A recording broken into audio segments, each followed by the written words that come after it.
Welcome to Harshit institute YouTube channel. AP మరియు తెలంగాణలో best competitive exams YouTube ఛానల్గా present Harshit institute development అవుతుంది.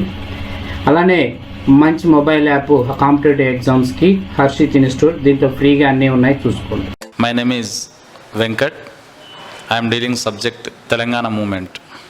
ఈ తెలంగాణ ఉద్యమ చరిత్ర అనేది group 1, group 2, SI, PC, all జిఎస్లో తెలంగాణ స్టేట్ నిర్వహించేటువంటి పోటీ పరీక్షలలో అన్నిట్లో కూడా జనరల్ స్టడీస్గా గ్రూప్ 1లోనైతేనేమో 6th పేపర్ 150 మార్కుల పేపర్గా, గ్రూప్ 2లో 4th పేపర్ 150 మార్కుల పేపర్గా టీఎస్పీఎస్సీ వారు మనకు ఇవ్వడం జరిగింది.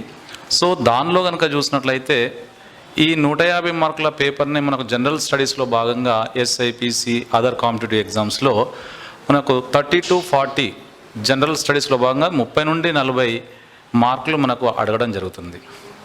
వాస్తవంగా తెలంగాణ ఉద్యమ చరిత్ర అనేది మనకు చాలా సులువైనటువంటి సబ్జెక్ట్గా చెప్పుకోవచ్చు. ఇది ఒక స్కోరింగ్ సబ్జెక్ట్గా చెప్పుకోవచ్చు.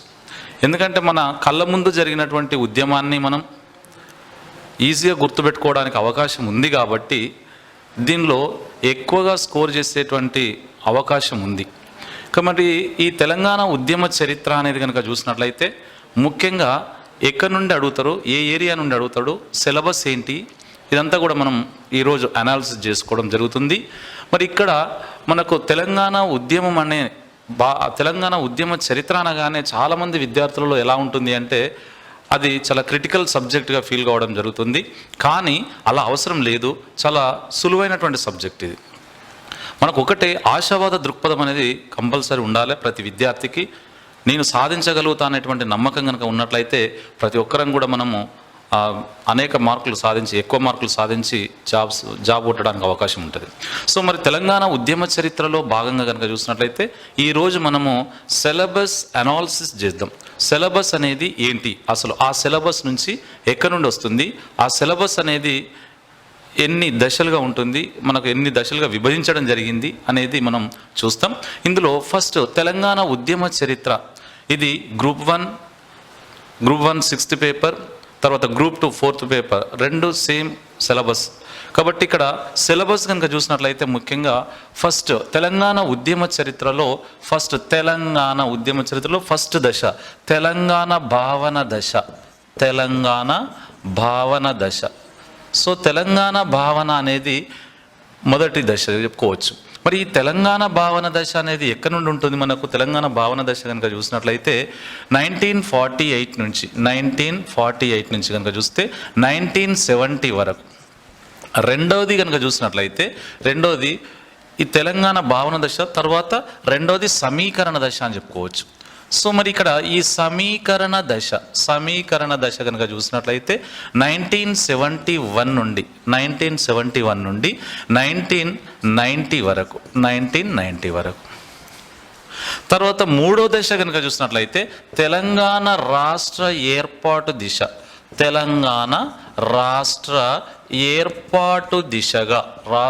ఏర్పాటు దిశగా చూసినట్లయితే 1991 నుండి 2014 వరకు. సో ఈ సిలబస్ను 3 దశలుగా విభజించుకోవడం జరిగింది. అయితే ఇందులో ప్రతి దశలో కనుక చూసినట్లయితే సబ్ టాపిక్స్ ఏంటివి, ప్రతి దశలో మనకు సబ్ టాపిక్స్ ఏంటివి అనేది మనం చూద్దాం. సో ఫస్ట్ వన్ కనుక చూసినట్లయితే తెలంగాణ భావన దశ. ఈ తెలంగాణ భావన దశ అనేది కనుక చూస్తే ఇది 48 నుంచి మొదలుకుంటే 70 వరకు ఈ భావన దశను తీసుకోవడం జరిగింది. ఇందులో ఉండేటువంటివి ఏంటి మరి? ఫస్ట్ తెలంగాణ భావన దశలో ఉండేటువంటి సబ్ టాపిక్స్ కనుక చూసినట్లయితే ఫస్ట్ తెలంగాణ చారిత్రక నేపథ్యంగా చెప్పుకోవచ్చు, చారిత్రక నేపథ్యం. సో ఇక రెండోది కనుక చూసినట్లయితే అంటే తెలంగాణ చరిత్ర, దాని యొక్క ఉద్దేశం ఏంటి, దాని యొక్క నేపథ్యం ఏంటి అని మనం చూస్తాం.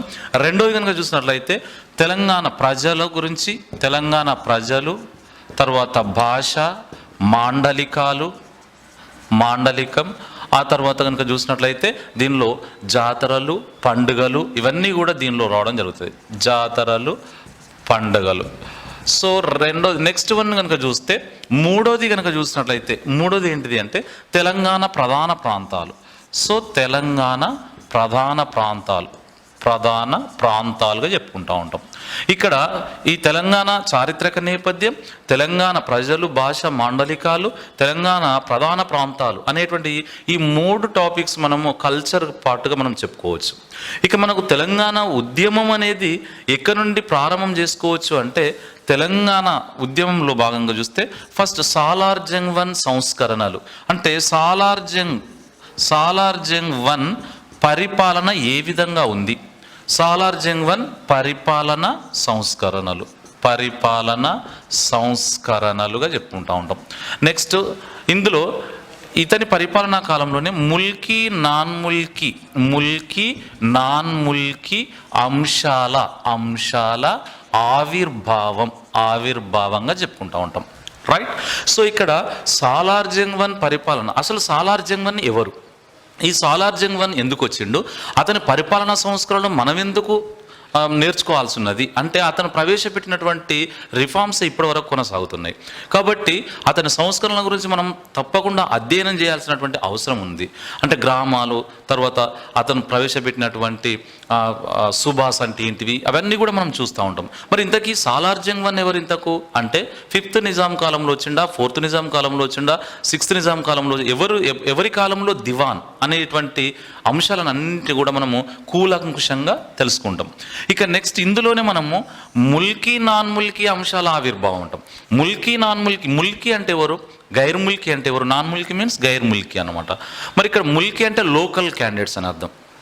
ముల్కీ నాన్ ముల్కీ అంశాల ఆవిర్భావం ఎందుకు వచ్చింది, అసలు ఆ ముల్కీ అంటే లోకల్ క్యాండిడేట్స్ ఎందుకు ఉద్యమాన్ని చేపట్టాల్సి వచ్చింది, ఆ ఉద్యమం చేపట్టడానికి గల కారణాలు ఏంటివి, నాన్ ముల్కీలు ఎందుకు ఇక్కడికి రావాల్సి వచ్చింది, హైదరాబాద్ ప్రాంతానికి ఎందుకు రావాల్సి వచ్చింది, ఉద్యోగాల కోసం వచ్చిండ్రు, మరి ఆ ఉద్యోగాలు ముల్కీలకు దక్కకుండా పోయినాయి. అలాంటి అన్నీ కూడా మనము ఎవరి కాలం నుండి చూస్తాము అంటే, ఈ సాలార్ జంగ్ 1 పరిపాలనా కాలం నుండి చూస్తూ ఉంటాం అన్నమాట. సో ఇది సాలార్ జంగ్ 1 పరిపాలన సంస్కరణలు, ముల్కీ నాన్ ముల్కీ అంశాల ఆవిర్భావం చెప్పవచ్చు. ఇక నెక్స్ట్ 5th వన్ కనుక చూసినట్లయితే, 5వది మీర్ ఉస్మాన్ అలీ ఖాన్ లేదైతే 7th నిజాం అని కూడా పిలుస్తూ ఉంటాం. మీర్ ఉస్మాన్ అలీ ఖాన్ హయాంలో civil services rules, 7th Nizam కాలంలో సివిల్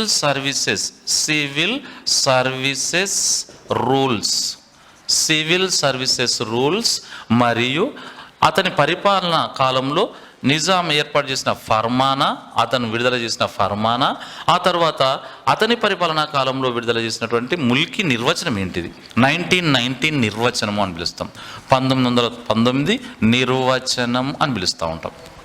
రైట్.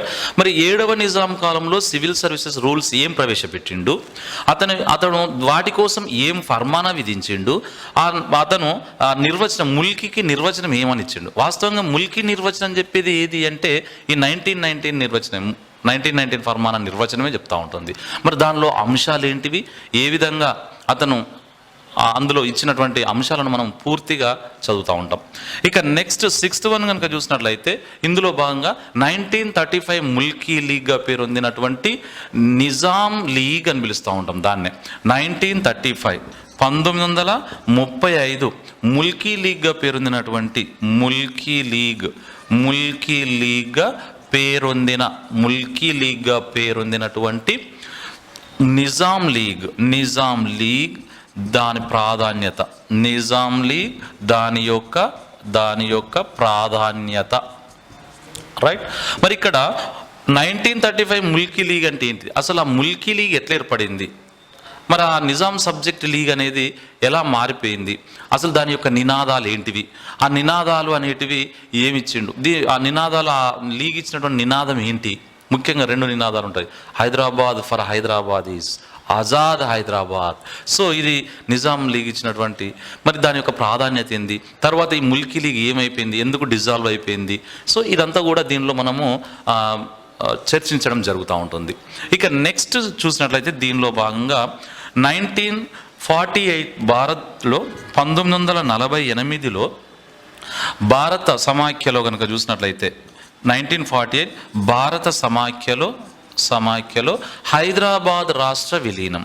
హైదరాబాద్ రాష్ట్ర విలీనం అని చెప్తా ఉంటాం.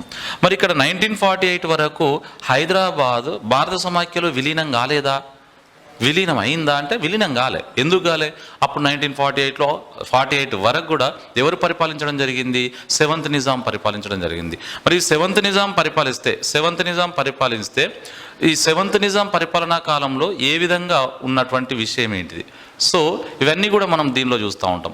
మరి ఇక నెక్స్ట్ చూసినట్లయితే ఈ 1948లో మనకు ముఖ్యమైనటువంటి విషయం ఏంటిది అంటే 1948లో కనుక చూసినట్లయితే దానిలో ఆపరేషన్ పోలో రావడం జరుగుతుంది.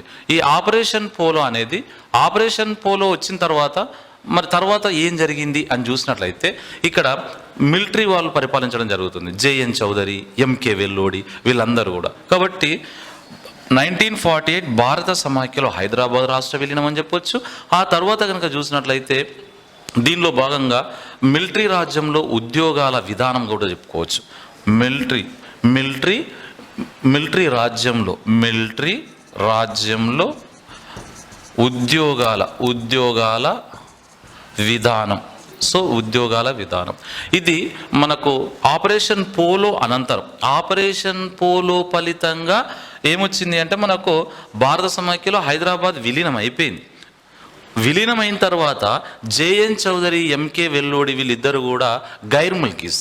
మరి ఈ గైర్ ముల్కీల యొక్క పరిపాలనా కాలంలో ఏ విధంగా ఉద్యోగాల విధానం ఉన్నది అంటే వీళ్ళ పరిపాలనా కాలంలో ఎక్కువ మంది గైర్ ముల్కీస్ వచ్చి ఎక్కువ ఉద్యోగాలు చేపట్టిండ్రు. కాబట్టి అందుకే వీరి పరిపాలనా కాలం నుండి ఆ ఉద్యోగాల విధానం ఏ విధంగా ఉన్నది, ఎవరికి ఉద్యోగాలు ఇచ్చిండ్రు, ముల్కీలకు ఎక్కువ ఉద్యోగాలు ఇచ్చిండ్రా, గైర్ ముల్కీలకు ఎక్కువ ఉద్యోగాలు ఇచ్చిండ్రా, మరి ఆ గైర్ ముల్కీలు ఉద్యోగాలు చేపడితే ఏమైంది అంటే 1948 అనంతరం 48 నుంచి 52 మధ్యలో వీళ్ళు ఎవరు JN Chowdary, MK Vellodi పరిపాలిస్తారు.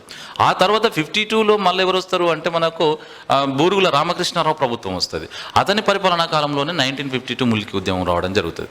So కాబట్టి ఇక్కడ ఒక్కసారి చూసినట్లయితే మిలిటరీ రాజ్యంలో ఉద్యోగాల విధానం మనం చూస్తూ ఉంటాం. ఇక నెక్స్ట్ టాపిక్గా మనం చూసినట్లయితే 8వ కనుక చూసినట్లయితే 1948 to 52 మధ్యలో 1948 నుంచి 1952 మధ్యలో ముల్కీ నిబంధనల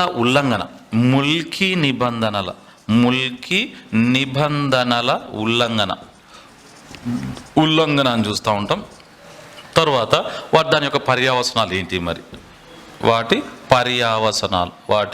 పర్యావసనాలు. సో ఇది మనకు నెక్స్ట్ టాపిక్గా చూస్తాం. నెక్స్ట్ 9th టాపిక్ కనుక చూసినట్లయితే 9ది కనుక చూసినట్లయితే దీనిలో మనం ఇంకేం చూస్తామంటే బూరుగుల రామకృష్ణారావు యొక్క ప్రభుత్వం. కాబట్టి 1952లో బూరుగుల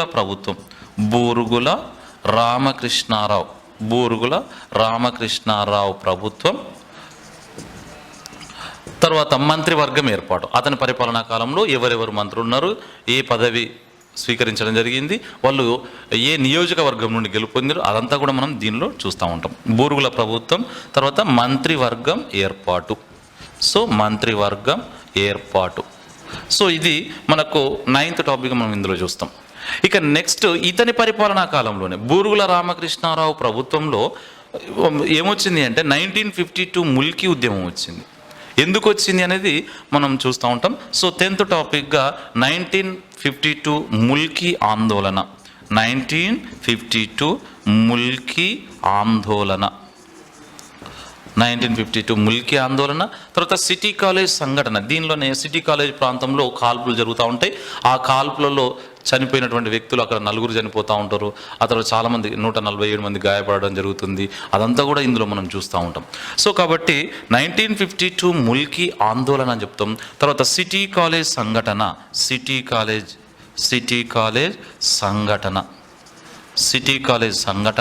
ఆ తర్వాత ఈ సిటీ కాలేజ్ పరిపాలనా కాలంలో ఏమైంది అంటే సిటీ కాలేజ్ ప్రాంతంలో కాల్పులు జరపడం వల్ల చాలామంది గాయాల పాలైనరు. తర్వాత 4 చనిపోవడం జరిగింది. ఆ తర్వాత అది తెల్లారి మరొక రోజు ఏమైంది, మళ్ళీ కాల్పులు జరుగుతాయి ఉస్మానియా హాస్పిటల్ ప్రాంతంలో. అక్కడ కూడా 4 చనిపోతూ ఉంటారు. మళ్ళీ చాలా 104 మంది గాయపడుతూ ఉంటారు. సో మరి ఈ కాల్పులపై అంటే సిటీ కాలేజ్ ప్రాంతంలో, ఉస్మానియా హాస్పిటల్ ప్రాంతంలో కాల్పులు జరగడం వల్ల అప్పుడు ఆ కాల్పులపై విచారణ చేపట్టడానికి ఒక కమిటీ వేయడం జరుగుతుంది. ఆ committee justice Pingili Jaganmohan Reddy committee. Justice Pingili Jaganmohan Reddy committee. So justice Pingili Jaganmohan Reddy committee అనేది ఏం చేసింది? ఈ పింగిలి జగన్మోహన్ రెడ్డి కమిటీ కనుక చూసినట్లయితే, పింగిలి జగన్మోహన్ రెడ్డి కమిటీ ఏర్పడిన తర్వాత దాని నివేదికను ఎప్పుడు ఇచ్చింది, ఆ నివేదిక ఏ విధంగా ఉన్నది, ఆ నివేదికలో ఉన్నటువంటి అంశాలు ఏంటివి, అదంతా కూడా మనము అందులో చూస్తూ ఉంటాం. కాబట్టి తర్వాత ఇక్కడి వరకు ఏంటిది అంటే మనకు పింగిలి జగన్మోహన్ రెడ్డి కమిటీ. ఇక నెక్స్ట్ 11th వన్ కనుక చూసినట్లయితే దీనిలో భాగంగా మనం చూసేది ఏంటిది అంటే ఆంధ్ర రాష్ట్ర ఏర్పాటు. 1953లో ఆంధ్ర స్టేట్ ఏర్పడుతూ ఉంటుంది. ఆంధ్ర రాష్ట్ర ఏర్పాటు అనేది ఎందుకు జరిగింది ఏర్పాటు చూస్తూ ఉంటాం. మరి 1953లో 11th వన్ కనుక చూసినట్లయితే 1953లో ఆంధ్ర రాష్ట్ర ఏర్పాటు చూస్తూ ఉంటాం. ఈ ఆంధ్ర రాష్ట్రం అనేది ఎందుకు ఏర్పడ్డది? అంతకుముందు ఆంధ్ర ప్రజలు ఎవరితోని కలిసి ఉండేది కాబట్టి అదంతా అంటే 1953 అక్టోబర్ 1వ తేదీన ఆంధ్ర రాష్ట్రం ఏర్పడ్డది అని చెప్తూ ఉంటాం. మరి ఈ ఆంధ్ర రాష్ట్ర ఏర్పాటు కోసం వాళ్ళు చేసినటువంటి ముఖ్యమైనటువంటి పనులు ఏంటివి, ఆ కమిటీలు ఏంటివి, ఏ కమిటీలు వేయడం జరిగింది, ఆంధ్ర రాష్ట్రం ఎప్పుడు ఏర్పడింది అనేది దీనిలో మనం పూర్తిగా చర్చించడం జరుగుతుంది. ఇక నెక్స్ట్ 12th వన్ కనుక చూసినట్లయితే 12వది కనుక చూసినట్లయితే ఈ ఆంధ్ర రాష్ట్ర ఏర్పాటు జరిగిన తర్వాత అక్కడ భారతదేశంలో ఉండేటువంటి ప్రజలందరూ కూడా మాకు కూడా చిన్న రాష్ట్రాల ఏర్పాటు కావాలి అనేటువంటి ఆందోళన చేయడంతో అప్పుడు ఎస్ఆర్సి వేయడం జరుగుతూ ఉంటుంది. దాన్ని ఫజల్ అలీ కమిటీ అని పిలుస్తూ ఉంటాం. లేదా 1953లో రాష్ట్రాల పునర్వ్యవస్థీకరణ కమిషన్ ఏర్పాటు అని పిలుస్తూ ఉంటాం. కాబట్టి 1953లోనే రాష్ట్రాల పునర్వ్యవస్థీకరణ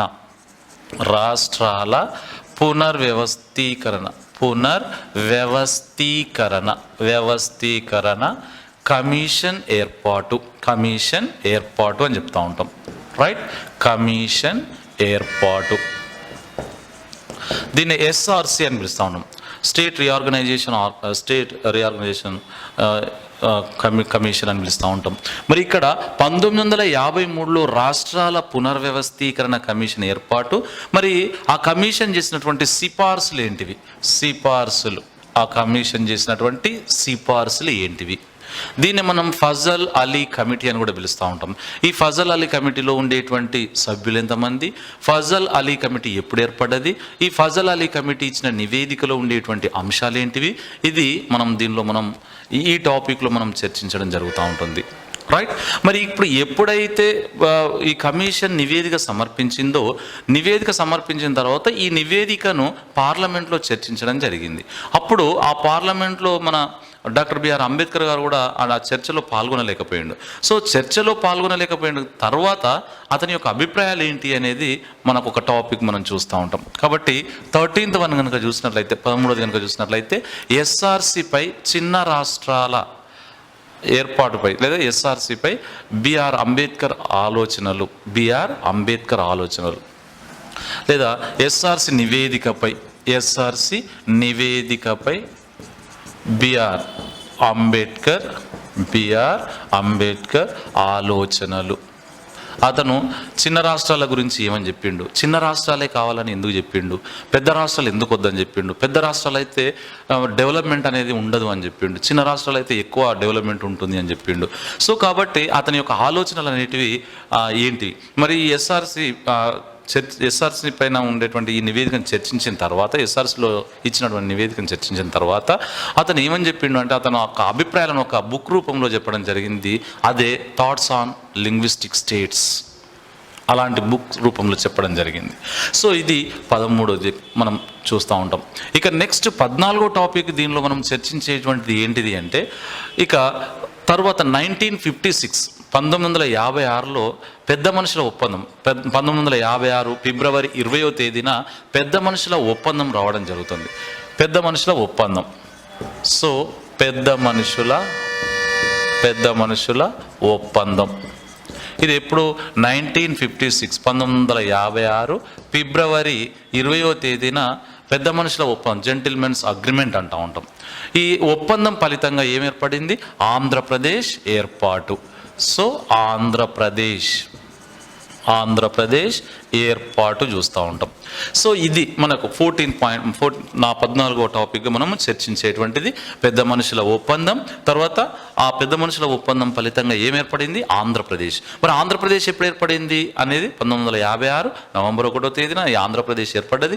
ఏర్పడడానికి ముందు ఈ చర్చలన్నీ ఏంటివి? ఈ పెద్ద మనుషుల ఒప్పందంలో ఉండేటువంటి 14 అంశాలు ఏంటివి? ఆ 14 అంశాలు మనం ఒక్కొక్కటి కూలంకుషంగా 1 by 1 చూస్తూ ఉంటాం అన్నమాట. మరి ఈ ఒప్పందంలో పాల్గొన్నటువంటి పెద్ద మనుషులు ఎంతమంది, ఆ పెద్ద మనుషులు ఏం చెప్పిండ్రు, ఇదంతా కూడా మనం దీనిలో చూడడం జరుగుతుంది. ఇక నెక్స్ట్ 15వ టాపిక్ మనం చూసేటువంటిది ఏంటిది అంటే, ఈ పెద్ద మనుషుల ఒప్పందంలో భాగంగానే మనకు టీఆర్సీ ఏర్పాటు కావాలని మనం కోరడం జరుగుతుంది. మరి ఆ టీఆర్సీ ఏర్పాటు ఏ విధంగా ఏర్పడింది? కాబట్టి తెలంగాణ ప్రాంతీయ కమిటీ కూర్పు, విధులు, పనితీరు. కాబట్టి తెలంగాణ ప్రాంతీయ కమిటీ, తెలంగాణ ప్రాంతీయ కమిటీ కూర్పు, విధులు, తర్వాత విధులు, తర్వాత దీని యొక్క పనితీరు ఏంటిది? దీని యొక్క పనితీరు. సో ఇది టీఆర్సీ ఏర్పాటు, తర్వాత దాని యొక్క ఫంక్షన్స్ ఏంటి, విధులు ఏంటి, దాని యొక్క పనితీరు ఏంటిది అనేది మనం చూస్తూ ఉంటాం అన్నమాట. ఇది 15వ టాపిక్గా మనం చూస్తూ ఉంటాం. నెక్స్ట్ దీనిలో నెక్స్ట్ టాపిక్ మనం చూసినట్లయితే 16వ టాపిక్గా మనం తెలంగాణ సేఫ్ గార్డ్స్ ఉల్లంఘనలు. మరి తెలంగాణ 16వ టాపిక్ ఏం చూస్తామంటే తెలంగాణ సేఫ్ గార్డ్ ఉల్లంఘనలు. కాబట్టి ఉల్లంఘన ఏంటిది అనేది మనం చూస్తూ ఉంటాం. ఇక నెక్స్ట్ 17వ టాపిక్ దీనిలో భాగంగా ఉద్యోగాలు, సర్వీస్ రూల్స్ ఉల్లంఘన. ఉద్యోగాలు ఏంటివి? ఆ సర్వీస్ రూల్స్ అనేటివి, సర్వీస్ రూల్స్ ఉల్లంఘన ఏంటివి? సర్వీస్ రూల్స్ ఉల్లంఘన. సో ఇది 17వ టాపిక్గా మనం చెప్పుకుంటూ ఉంటాం. ఇక నెక్స్ట్ ఇందులో భాగంగా మనము 18వ టాపిక్గా మనం చెప్పుకునేది ఏంటిది అంటే 1969 ఉద్యమం, 1969 ఉద్యమం. ఈ 1969 ఉద్యమం అనేది తెలంగాణ కోసం జరిగినటువంటి ఉద్యమం. కానీ ప్రారంభమైంది మాత్రం ప్రత్యేక తెలంగాణ కోసం ప్రారంభం కాలే. తెలంగాణకు నిధులు కేటాయించాలని, తెలంగాణకు రక్షణలు కల్పించాలని మనకు ఆ ఉద్యమం ప్రారంభమవుతుంది. ఎలా ప్రారంభమైందో మనం చూస్తాం. కాబట్టి ఈ తెలంగాణ ఉద్యమం అనేది దాదాపు సంవత్సర కాలము ఈ ఉద్యమం నడుస్తూ ఉంటుంది. ఈ ఉద్యమంలో దాదాపు 369 మంది విద్యార్థులు తమ ప్రాణాలను బలిదానాలుగా ఇవ్వడం జరుగుతుంది తెలంగాణ కోసం. మరి అలాంటి ఈ తెలంగాణ ఉద్యమంలో దీన్నే ఫస్ట్ ఫేజ్ మూమెంట్ అంటాం, తొలి దశ ఉద్యమం అంటాం. మరి ఈ తొలి దశ ఉద్యమంలో తొలి అమరవీరుడు ఎవరు? అతను ఎప్పుడు చనిపోయిండు? తొలి అమరవీరుడు శంకర్. మరి ఎప్పుడు చనిపోయిండు? 1969 జనవరి 24, 25 తారీఖు కాల్పులు జరుగుతాయి. 25వ తారీఖు అతను ప్రాణాలు వదలడం జరుగుతుంటుంది. కాబట్టి తొలి దశ ఉద్యమంలో తొలి అమరవీరుడు శంకర్. అతని యొక్క సొంత గ్రామం ఏంటిదంటే సదాశివపేట, మెదక్ డిస్టిక్ అది. కాబట్టి సదాశివపేటలో కాల్పులు జరిగితే 14 మంది గాయాల పాలవుతారు. వాళ్ళని తీసుకొచ్చి ఉస్మానియా హాస్పిటల్లో జాయిన్ చేస్తే తెల్లారి ఎత్తున చనిపోవడం జరుగుతూ ఉంటుంది. మరి అలాంటిదంతా కూడా ఈ ఉద్యమంలో చూస్తూ ఉంటాం. జనవరి నుండి మొదలుకుంటే డిసెంబర్ వరకు జరిగినటువంటి ప్రతి అంశాన్ని మనం కూలంకుషంగా చూస్తూ ఉంటాం అన్నమాట. సో ఇది 1969 ఉద్యమంగా మనం చూస్తాం. దీనిలో భాగంగానే ఏం ఏర్పడతా ఉంటుంది? టీపీఎస్ ఏర్పడతా ఉంటుంది, తెలంగాణ ప్రజా సమితి అనేటువంటి ఉద్యమ పార్టీ ఏర్పడతా ఉంటుంది. విద్యార్థులు ఏర్పాటు చేసినటువంటి ఉద్యమ పార్టీ. ఎప్పుడు ఏర్పడ్డది? ఎవరు ఏర్పాటు చేసిండ్రు? దీనికి తొలి అధ్యక్షుడు ఎవరు? ఎంతమంది అధ్యక్షులు పనిచేయడం జరిగింది? ఇదంతా కూడా మనము దీనిలో చూస్తూ ఉంటాం. ఇక నెక్స్ట్ టీపీఎస్ ఏర్పాటు చూస్తాం. తర్వాత నెక్స్ట్ దీనిలో భాగంగానే జీవో నంబర్ 36 అనేది ఎలా వస్తుంది? ఎవరు విడుదల చేస్తున్నారు? అప్పటి ముఖ్యమంత్రి ఎవరు? అతను ఆ అఖిలపక్ష సమావేశం ఎప్పుడు ఏర్పాటు చేసిండ్రు? ఆ సమావేశం ఏర్పాటు చేసి అతను ఈ 36 జీవో విడుదల చేసిండ్రు. ఈ 36 జీవో విడుదల యొక్క 36 జీవో యొక్క ముఖ్య ఉద్దేశం ఏంటి? అసలు ఏంటి? దీనిలో ఉన్నటువంటి అంశాలు ఏంటివి మనం చూస్తూ ఉంటాం. ఇక తర్వాత ఈ ఉద్యమాన్ని అణచడం కోసము ఏం చేస్తూ ఉంటారంటే 8 సూత్రాల ప్రకటన. సో ఈ 8 సూత్రాల ప్రకటన అనేది ఎప్పుడు వేయడం జరిగింది, 8 సూత్రాల ప్రకటన అనేది ఎవరు విడుదల చేసిండ్రు, ఈ 8 సూత్రాల ప్రకటన విడుదల చేయడానికి గల కారణం ఏంది, అసలు ఎవరు విడుదల చేసినది మనం చూస్తూ ఉంటాం. ఇక నెక్స్ట్ దీనిలో తర్వాత కనుక చూసినట్లయితే మనకు 5 సూత్రాల పథకం 19వ టాపిక్గా మనం ఏం చూస్తూ ఉంటాం అంటే 5 సూత్రాల పథకం చూస్తూ ఉంటాం. 5 సూత్రాల పథకం. ఇక నెక్స్ట్ దీనిలో లాస్ట్ టాపిక్గా ఫస్ట్ దశలో లాస్ట్ టాపిక్గా కోస్తాంధ్ర ప్రాంతం నుండి వలసలు. కోస్తాంధ్ర ప్రాంత వలసలు. సో ఇన్ని టాపిక్స్ మనము దాదాపు ఫస్ట్ దశలోనే చూస్తూ ఉంటాం, భావన దశలో. ఇక రెండో దశ కనుక చూసినట్లయితే మనకు రెండో దశలో భాగంగా కనుక చూసినట్లయితే సమీకరణ దశ. రెండో దశ ఏంటిది అంటే మనకు సమీకరణ దశ రావడం జరుగుతుంది. మరి ఈ సమీకరణ దశలో భాగంగా ఉండేటువంటి టాపిక్స్ ఏంటివి? సమీకరణ దశ ఎప్పటి నుండి ఎప్పటి వరకు అనుకున్నాం మనం? 1971 నుండి 1990 వరకు ఉండేది సమీకరణ దశ అని చెప్పుకున్నాం. కాబట్టి రెండవది సమీకరణ దశ. ఈ సమీకరణ దశ 1971 నుండి 1971 నుండి 1990 వరకు జరిగింది సమీకరణ దశగా చెప్పుకుంటూ ఉంటాం. మరి ఈ సమీకరణ దశలో భాగంగా కనుక చూసినట్లయితే ఫస్ట్ ఉండేటువంటి టాపిక్స్ ఏంటివి అని చూస్తే దీనిలో ఫస్ట్ వన్ కనుక చూసినట్లయితే సమీకరణ దశలో నంబర్ 1 ఏంటిది అంటే ముల్కీ నిబంధనలపై కోర్టు తీర్పులు. ముల్కీ నిబంధనలపై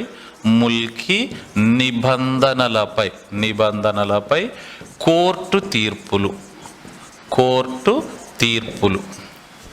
ముల్కీ అంశం అంటే ఆ ముల్కీ నిబంధనల మీద హైకోర్టు ఏమిచ్చింది, సుప్రీంకోర్టు ఏమిచ్చింది, వాటి యొక్క తీర్పులు చూస్తూ ఉంటాం. ఆ తర్వాత నెక్స్ట్ దీనిలో భాగంగా జై ఆంధ్ర ఉద్యమం చూస్తాం. జై ఆంధ్ర ఉద్యమం. సో జై ఆంధ్ర ఉద్యమం అనేది ఎందుకు వచ్చింది, రావడానికి గల కారణాలు ఏంటివి, ఈ ఉద్యమం ఎన్ని రోజులు నడిచింది, ఈ ఉద్యమం ఎవరు నడిపించిండ్రు అనేది మనం జయాంధ్ర ఉద్యమం గురించి చూస్తాం.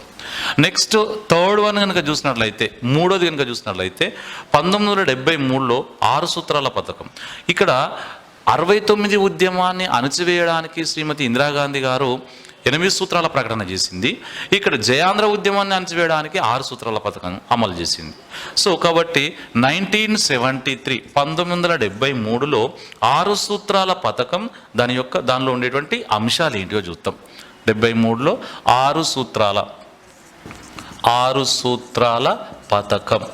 సూత్రాల పథకం తర్వాత దానిలో ఉండేటువంటి అంశాలు ఇవి మనం చూస్తూ ఉంటాం. సో ఇది థర్డ్ టాపిక్గా చూస్తూ ఉంటాం. ఇక ఫోర్త్ టాపిక్గా మనం చూసేది ఏంటి అంటే దీనిలో article 371D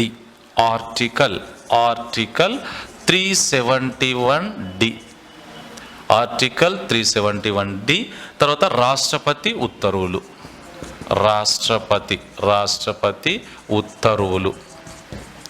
so article 371D అనేది ఎందుకు వచ్చింది, ఈ ఆర్టికల్ 371D గురించి దీనిలో ఉండేటువంటి అంశాలు ఏంటి, అప్పటి రాష్ట్రపతి ఇచ్చినటువంటి ఉత్తర్వులు ఏంటివో మనం చూస్తూ ఉంటాం. ఇక నెక్స్ట్ వన్ చూసినట్లయితే దీనిలో భాగంగా ఫిఫ్త్ వన్ చూసినట్లయితే 1975 officers committee. Fifth one 1975 officers committee అని పిలుస్తూ ఉంటాం. ఆఫీసర్స్ కమిటీ లేదా దీన్నే ఇంకేమని పిలవచ్చు అంటే జయభారత్ రెడ్డి కమిటీ అని పిలుస్తూ ఉంటాం. ఆఫీసర్స్ కమిటీ లేదా దీన్నే జయభారత్ రెడ్డి కమిటీ. జయభారత్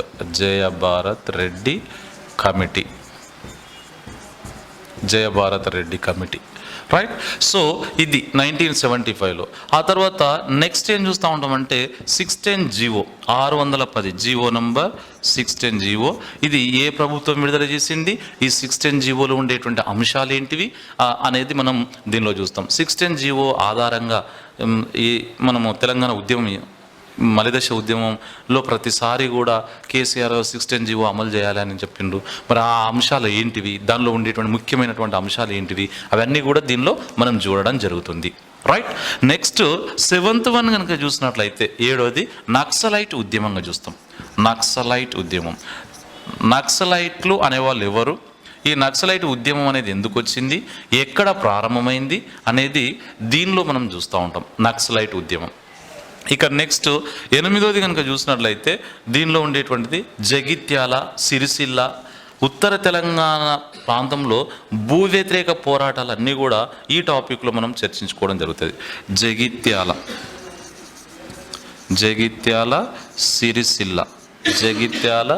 సిరిసిల్ల, ఉత్తర తెలంగాణ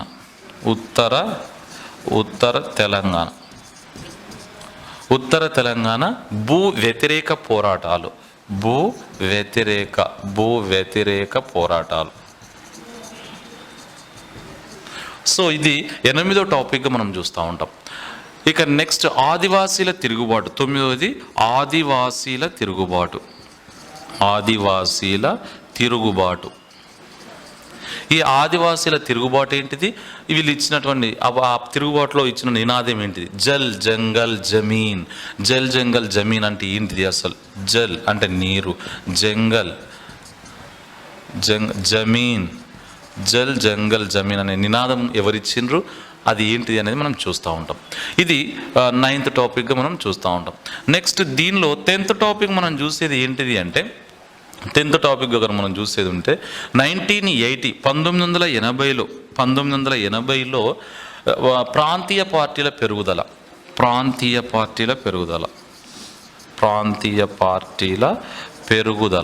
సో ఈ ప్రాంతీయ పార్టీలు అనేటివి ఏమి ఉద్భవించినవి, అవి ఎందుకు ఉద్భవించడానికి కారణం ఏంది అనేది ఇందులో చూస్తూ ఉంటాం. నెక్స్ట్ 11th టాపిక్గా మనం చూసేది ఏంటంటే రియల్ ఎస్టేట్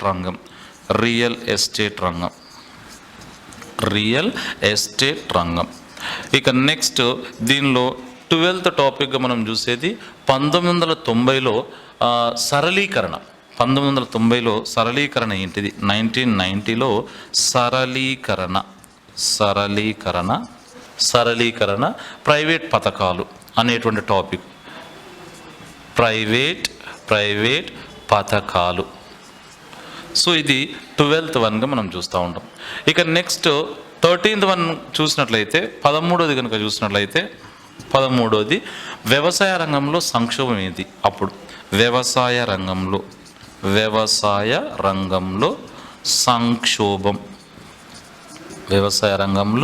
సంక్షోభం అని చెప్తూ ఉంటాం.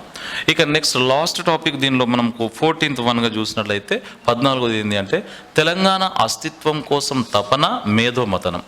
తెలంగాణ అస్తిత్వం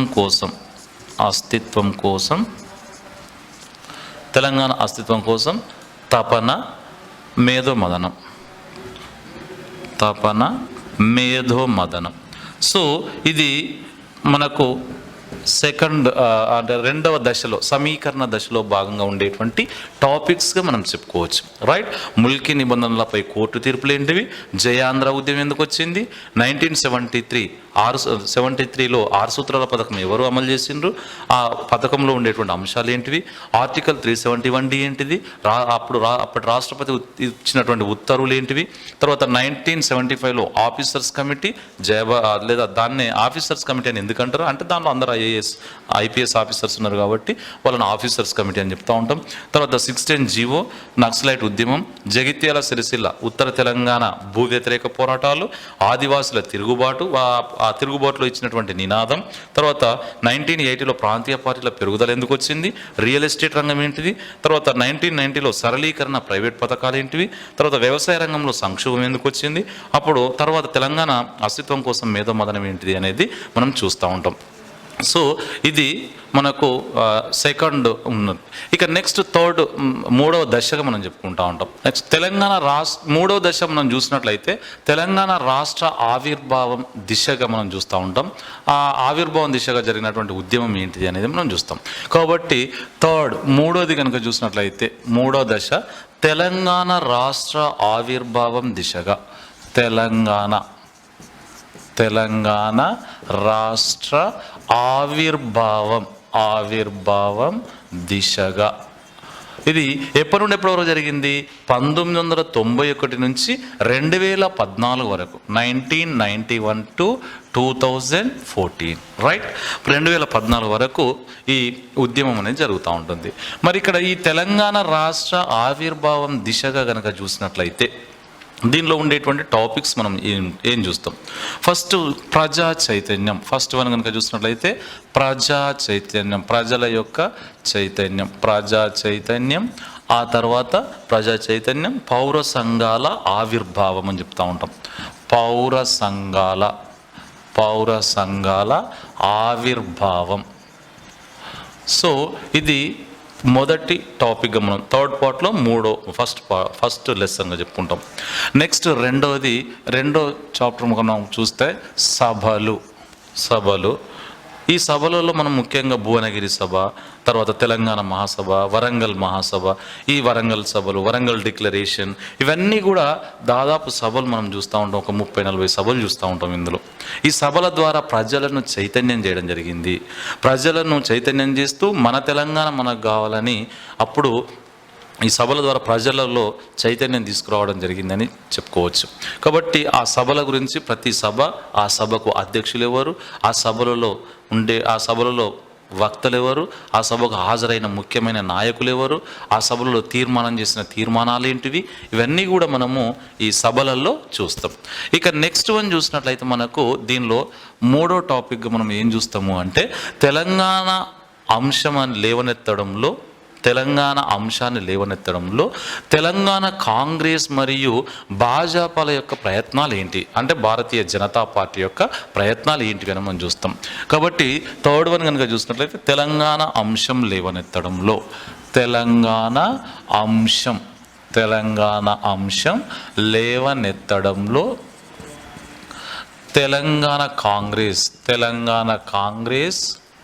తెలంగాణ కాంగ్రెస్ బీజేపీల యొక్క ప్రయత్నాలు ఏంటివి, ప్రయత్నాలు,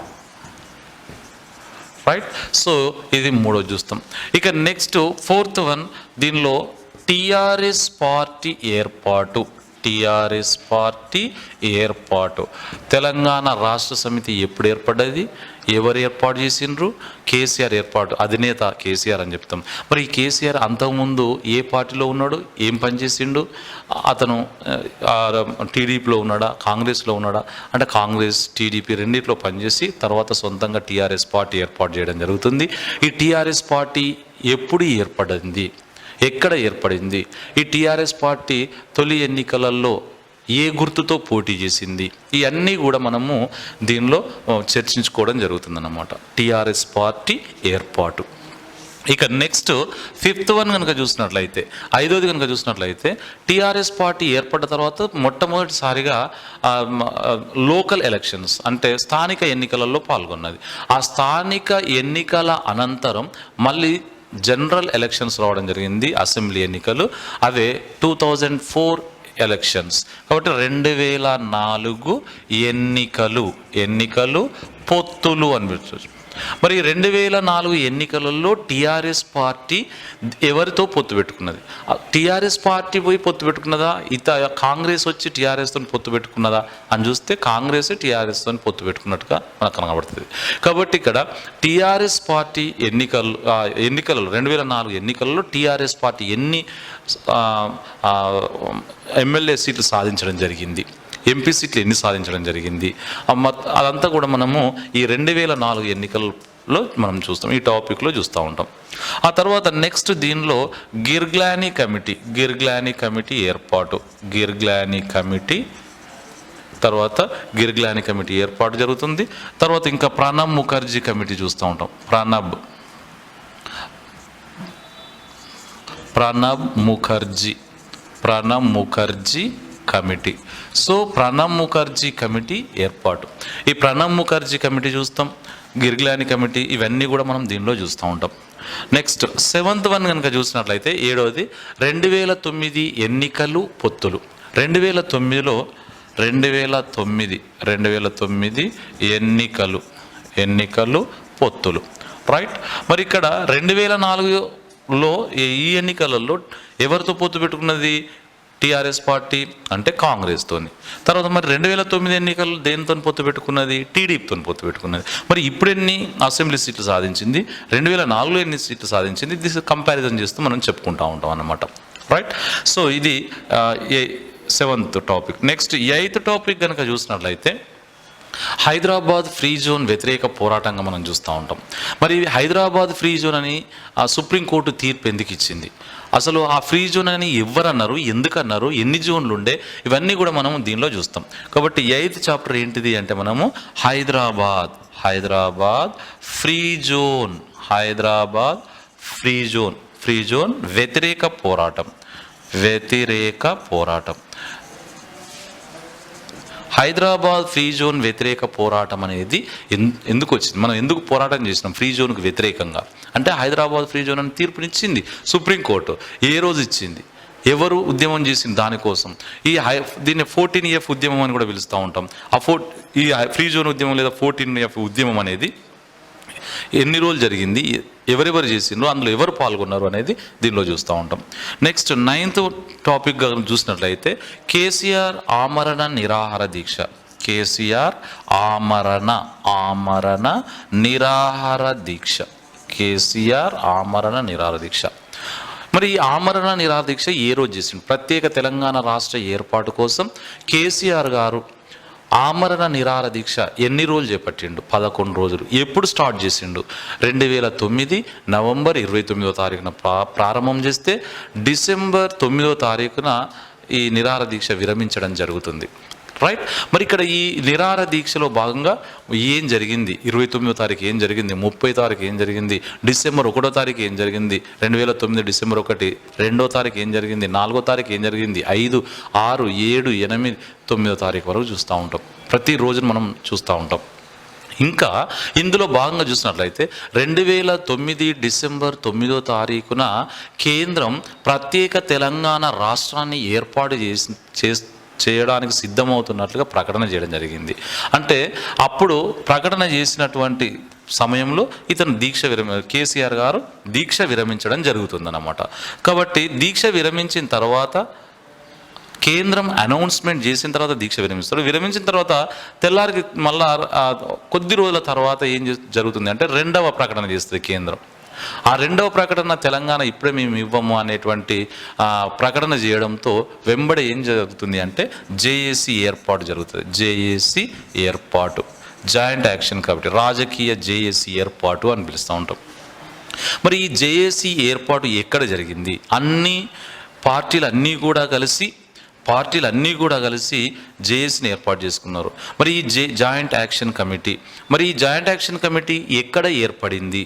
ఏ భవనంలో ఏర్పడింది? Kalinga Bhavan, Banjara hills, road number 12 Kalinga భవన్లో. మరి ఏర్పడిన తర్వాత ఎప్పుడు ఏర్పడింది? డిసెంబర్ 24న ఏర్పాటు చేయడం జరుగుతుంది. మరి ఇక్కడ ఈ జేఏసీకి మొట్టమొదటి అధ్యక్షుడు ఎవరు, కన్వీనర్ ఎవరు, ఆ తర్వాత కో కన్వీనర్ ఎవరు అనేది, జేఏసీ చేపట్టినటువంటి పనులు ఏంటివి అనేదంతా కూడా మనం దీనిలో చర్చిస్తాం. ఇక నెక్స్ట్ 10th వన్ కనుక చూసినట్లయితే, 10వది కనుక చూసినట్లయితే తెలంగాణ ప్రజా ఫ్రంట్, తర్వాత యునైటెడ్ ఫ్రంట్, రాజకీయ పార్టీల యొక్క పాత్ర, ఇవన్నీ కూడా మనం చూస్తూ ఉంటాం. తెలంగాణ ప్రజా ఫ్రంట్, తెలంగాణ ప్రజా ఫ్రంట్, యునైటెడ్ ఫ్రంట్.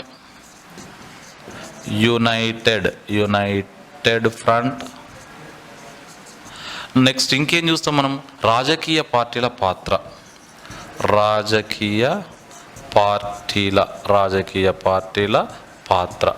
సో ఇది మనం దీనిలో చూస్తాం.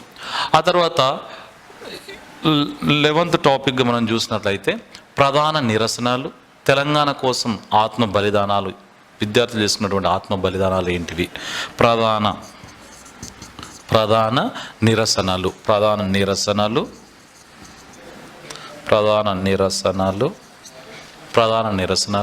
తెలంగాణ కోసం ఆత్మ బలిదానాలు, తెలంగాణ కోసం ఆత్మ బలిదానాలు.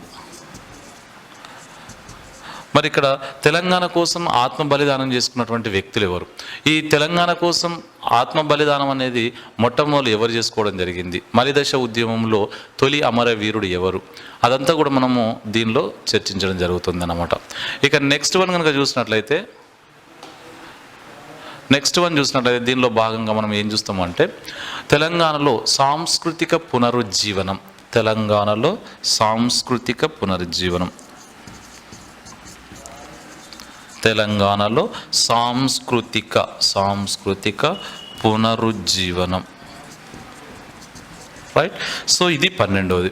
ఇక నెక్స్ట్ 13వది కనుక చూసినట్లయితే ఈ పోరాటాన్ని, మలిదశ ఉద్యమాన్ని ప్రజా ఉద్యమంగా మార్చడంలో ప్రముఖమైనటువంటి వ్యక్తులు, రచయితలు, కవులు, గాయకులు, విద్యార్థులు అందరూ కూడా, ప్రజలు, వీళ్ళందరూ కూడా వీరి యొక్క ప్రాముఖ్యత ఏంటిదో మనం చూస్తూ ఉంటాం. కాబట్టి పోరాటాన్ని 13వది ఏంటిదంటే పోరాటాన్ని ప్రజా ఉద్యమంగా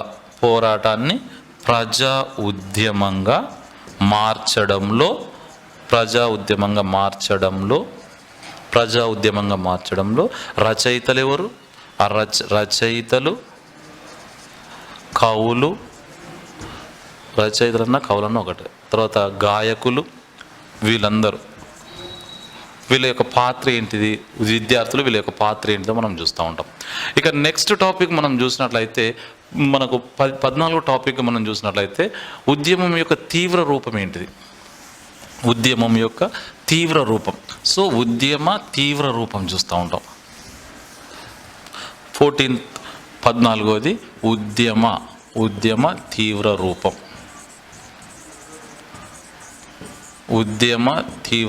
చూస్తూ ఉంటాం. ఉద్యమ తీవ్ర రూపం సకల జనుల సమ్మె, సహాయ నిరాకరణోద్యమం. సకల జనుల సమ్మె, సహాయ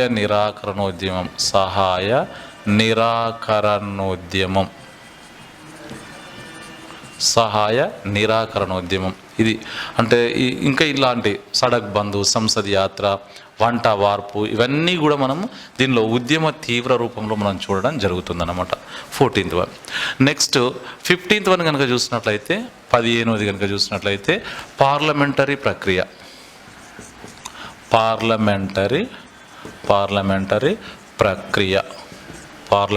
ప్రక్రియ చూస్తూ ఉంటాం.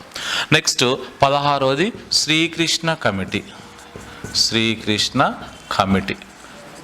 కమిటీ ఎప్పుడు ఏర్పడ్డది? శ్రీకృష్ణ కమిటీలో ఉండేటువంటి సభ్యులు ఎంతమంది? తర్వాత శ్రీకృష్ణ కమిటీ ఇచ్చినటువంటి నివేదికలో ఉండే అధ్యాయాలన్నీ, శ్రీకృష్ణ కమిటీ ఇచ్చిన నివేదికలో ఆ ఎన్నవ అధ్యాయాన్ని చీకటి అధ్యాయం అంటారు. ఇదంతా కూడా మరి ఏం చెప్పింది తెలంగాణ కోసం అనేది శ్రీకృష్ణ కమిటీ గురించి మనం చూస్తూ ఉంటాం. ఆ తర్వాత 17వది అసెంబ్లీ, తర్వాత పార్లమెంటరీ వ్యవహారాలు. అసెంబ్లీ పార్లమెంటరీ వ్యవహారాలు. అసెంబ్లీ పార్లమెంటరీ వ్యవహారాలుగా చెప్పుకుంటాం. నెక్స్ట్ 18వది కనుక చూసినట్లయితే ఇందులో మనము ఏపీ, ఆంధ్రప్రదేశ్, అప్పుడు ఉమ్మడి ఆంధ్రప్రదేశ్ ఉన్నది కాబట్టి ఆ ఏపీ పునర్వ్యవస్థీకరణ చట్టం చూస్తూ ఉంటాం. ఏపీ పునర్వ్యవస్థీకరణ